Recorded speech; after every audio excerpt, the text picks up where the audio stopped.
ऋषि, आपने अभी कहा कि अंता मति सोई गति, और जो भजन भी कर रहा है बट अगर उसकी मति उस समय नाम में नहीं हुई तो उसकी वैसी गति होगी। महाराज जी, एक किसी का प्रश्न था आज मैंने पढ़ा था, तो कह रहे थे कि मतलब हमने पूरा उम्र नाम जप किया, मतलब पूरी, तो बाद में मतलब भगवान हमें याद क्यों नहीं कराए उस समय।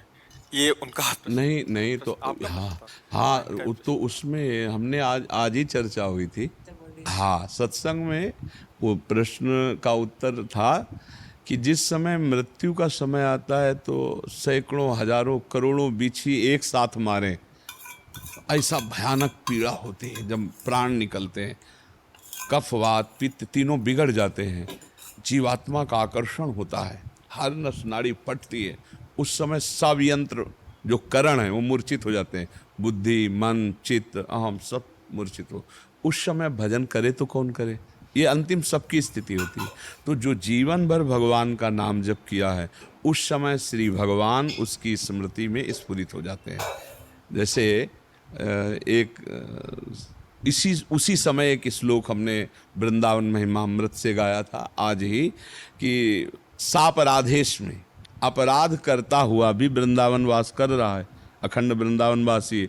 और उसके मन में है कि मैं नीच पापी हूँ, प्रियाजू के सिवा मेरा कोई कल्याण नहीं कर पाएगा, हूँ तो मैं बहुत नीच अधम, पर वृंदावन नहीं छोड़ूंगा।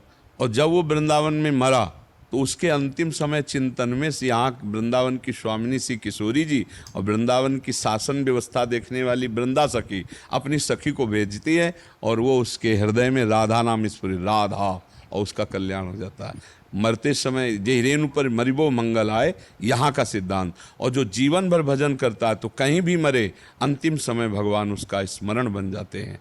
जो जीवन भर भजन में लगे, कहीं मोह ममता में ना फंसे, तो अंतिम समय उसकी, अब कहते भरत जी की स्मृति क्यों नहीं आई, तो भरत जी हिरण के चिंतन में लग गए। वो अंतिम समय नहीं था, वो पहले से लग चुके थे।